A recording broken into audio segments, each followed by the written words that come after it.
Chapter 44. Aarya was struggling to catch her breath when they finally pulled apart. Arnav watched her for a second, and then let out a soft laugh. "It's not funny," Aarya muttered, her voice light but embarrassed.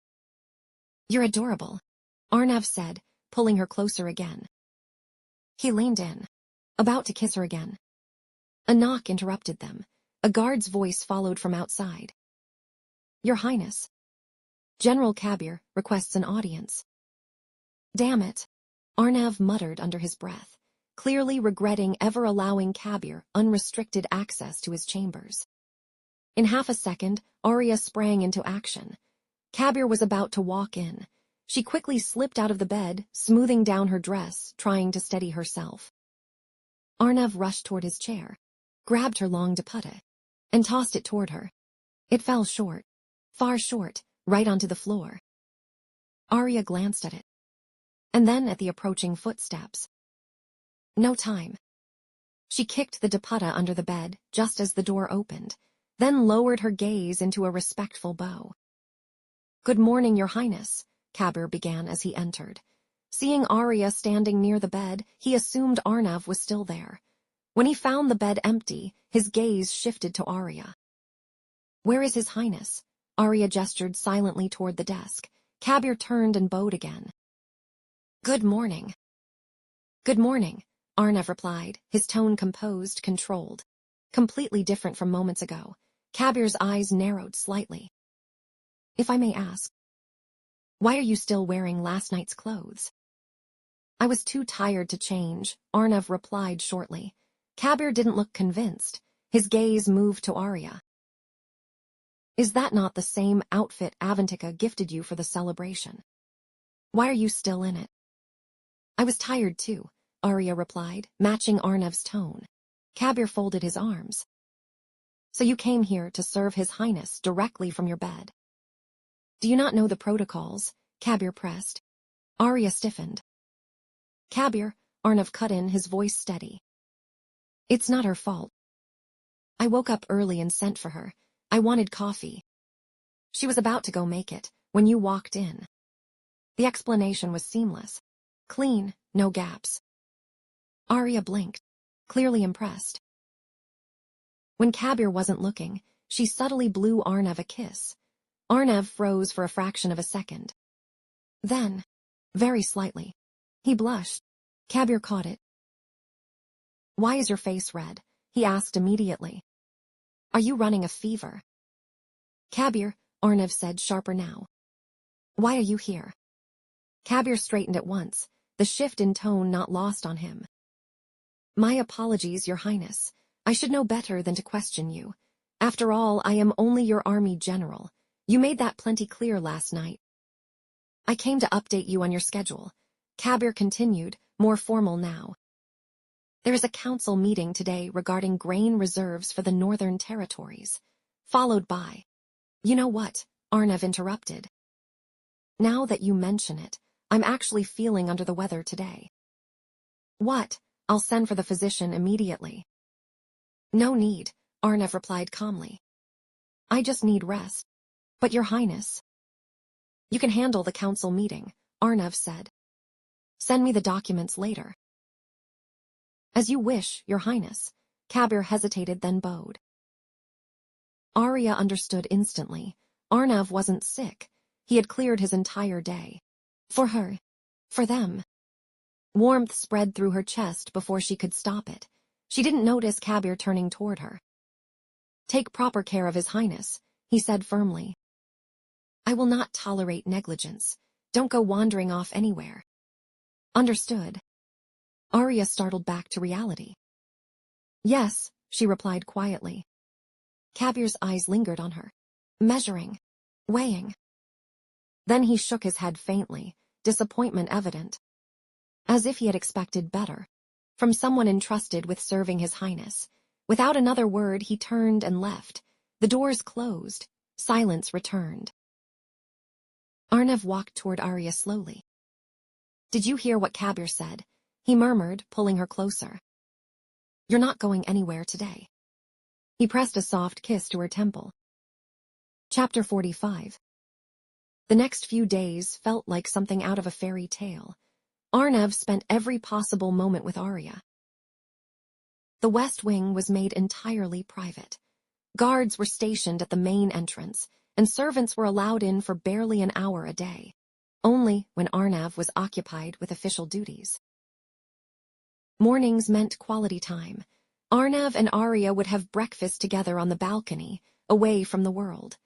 Aarya had started experimenting with simple meals in the West Wing's kitchenette. Some turned out well, others were complete disasters. But Arnav treated every dish the same way. With delight. He would praise her efforts, finish everything on his plate, and even help clean up. Though his real intention was obvious. To stay close to her. As close as possible. During breakfast, Arnav would often discuss matters of the kingdom with Aarya. Their opinions rarely aligned. Arnav was precise, calculated, driven by ambition and discipline. Aarya was guided by her instincts, by empathy, by a belief that kindness could solve what power often could not. They argued often, but neither of them ever backed down, and somehow, those arguments only pulled them closer. Arnav began limiting his public presence. He attended only the meetings that absolutely required him. Unavoidable guests were entertained, but everything else was delegated to Kabir. While Arnav was occupied, Aarya spent most of her time in his library. She grew familiar with his collection, so much so that she even rearranged parts of it. Afternoons and evenings belonged to escape. They would sneak out through the servants' passage with nothing but a horse and borrowed freedom. They explored the valley between Sagarkitu and the castle, wandering through forests, riding across open land, watching sunsets from the peaks. Sometimes they disguised themselves as commoners and visited nearby villages, where Arnav would insist on buying her things she didn't need. Sometimes they swam in the lake. Other times they built a fire and lay beneath the open sky, watching the stars. For those few hours, they were no one, just Arnav and Aarya, two people in love. They were almost caught once. Kabir had needed Arnav's approval for something urgent and went straight to his chambers. But Arnav was nowhere to be found. Panic spread quickly. Search parties were sent out, and yet later that night, Arnav was found in his chambers. Calm, composed, surrounded by paperwork. Aarya stood beside him, serving coffee as if nothing had happened. When questioned, Arnav claimed he had never left. Aarya had been terrified. Arnav, however, only made it worse. Letting Kabir question her. Watching her struggle. Before stepping in to shield her at the last moment.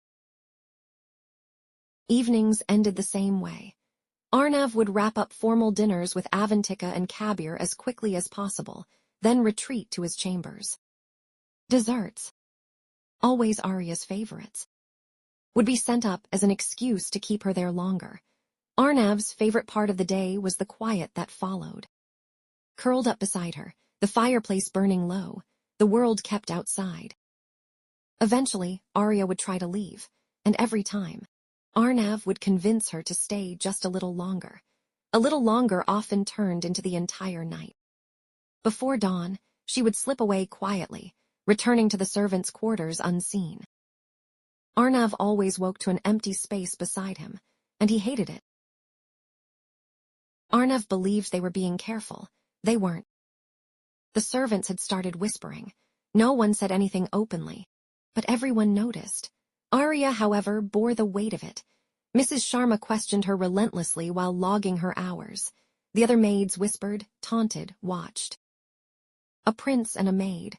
To them, it was nothing more than a passing indulgence, a temporary fascination. She was his favorite. For now. Kabir and Avantika knew better. Arnav hadn't just taken an interest in her. He had fallen. Completely. Avantika at times would tease Aarya indirectly, just enough to make her blush. Kabir never acknowledged their relationship. Chapter 46. Aarya watched her nephew, Mihir, chase a butterfly across the courtyard. After meeting Aarya at the castle last time, Mihir had refused to let the matter go. He kept insisting to King Sudhanshu that he wanted to visit Arnav. Alone. At first, the royal family dismissed it as a child's whim, certain he would forget. He didn't. When Mihir eventually fell ill with fever, King Sudhanshu finally relented. A messenger was sent to Arnav, requesting permission for the boy to visit. Arnav understood immediately. He went to Sagarkidu himself to bring Mihir back, and insisted the boy stay for a few days. From the moment he arrived, Mihir clung to Aarya, and within hours he had become completely fascinated with Arnav. He mimicked everything. Arnav's walk, his voice, the way he held his posture at the table. Arnav indulged him fully. They played catch, climbed trees, rode horses together. Arnav matched his energy without hesitation, without restraint. Watching them, Aarya felt something shift quietly inside her. A single thought lingered. Arnav as a father. To their children. The idea came naturally, effortlessly, as if it had always belonged there. Arnav was not entirely pleased with Aarya since Mihir arrived. Aarya had forced him into restraint. No lingering touches. No stolen moments. And absolutely no kissing. Even the slightest accidental brush of his hand would make her step away. Too quickly, too carefully. The more he tried to close the distance, the more she resisted. That morning, Mihir insisted on having breakfast in the courtyard. Aarya was setting the table when Arnav arrived. Mihir was still running around, chasing butterflies and bees with endless energy. Arnav took his seat quietly. "Good morning," Aarya said, smiling. "Bad morning," Arnav replied flatly. She glanced at him, amused. "Any morning where I don't wake up next to you is a bad morning," he added. Aarya said nothing, simply pouring coffee into his cup. "I don't want coffee," Arnav murmured. Before she could react, his hand slipped around her waist, pulling her closer. "I want you," he whispered. The sudden movement made her lose grip of the cup. It slipped from her hand, hitting the ground as coffee spilled into the grass. Mihir turned instantly and ran toward them. "Aru, are you okay?" he asked, wide-eyed. Aarya shot Arnav a look, one that clearly told him to let her go. He didn't. If anything, his hand drifted low, lingering where it shouldn't. Aarya reacted quickly. She bent down, picked Mihir up into her arms, and spoke sharply. "Mihir, look at you. Your shirt is stained already. Is this how you behave?" The boy blinked, confused. "I told you to be on your best behavior, didn't I?" she continued, her tone firm, though her anger was clearly meant for someone else. "Come, let's get you cleaned up." She turned and walked toward the bath chambers. Mihir, still puzzled, looked back over her shoulder at Arnav and shrugged. Arnav watched them go, then shook his head. Equal parts disappointment and disbelief. Chapter 47. Aarya stood in the gallery beside Arnav's chambers, overlooking the castle's entrance. From there, she could see everything, and hear everything without being seen. King Sudhanshu's chariot was ready. Mihir stood beside him. "Your Highness," King Sudhanshu said, "anything I say now would fall short of the impact you have made on this child's life. You respected his wish, and went far beyond it. The happiness on his face tells me everything I need to know. The palace of Sagarkidu is beyond grateful." He bowed slightly. Mihir followed. Arnav acknowledged the gesture. "It is my pleasure, Your Majesty," he replied evenly. "The palace of Sagarkidu now falls under Matsya's reign. So we are practically family."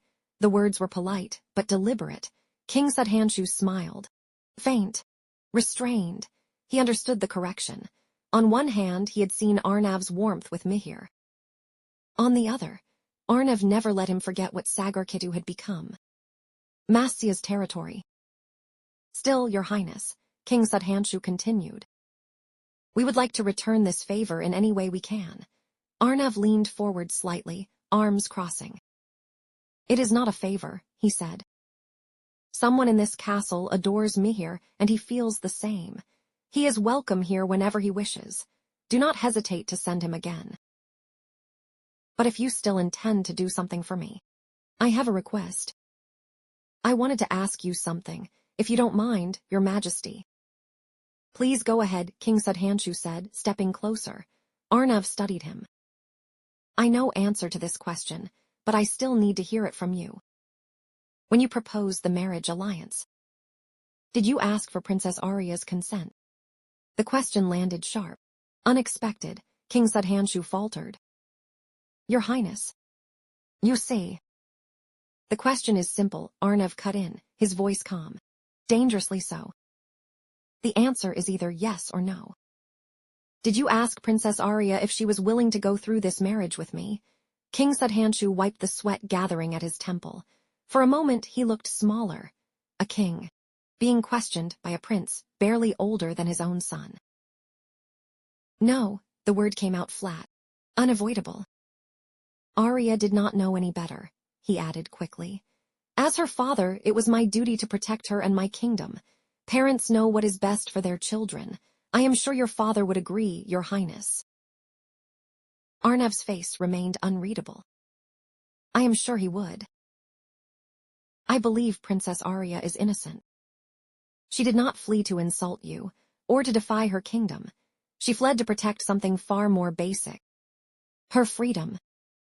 King Sudhanshu went very still. He had not expected this from Arnav. That is why, Arnav continued, his gaze steady. I request, wholeheartedly, that you pardon her. That Sagarkidu would no longer call her a traitor. And if she ever chooses to return to the palace of Sagarkidu, she should be welcomed. King Sudhanshu's eyes flickered, emotion rising, then controlled. But what about the humiliation she caused you? He asked quietly. She did not reject me, nor did she insult Matsya. Arnav did not hesitate. She rejected the idea of marrying a stranger without her consent. In my eyes, that is not a crime.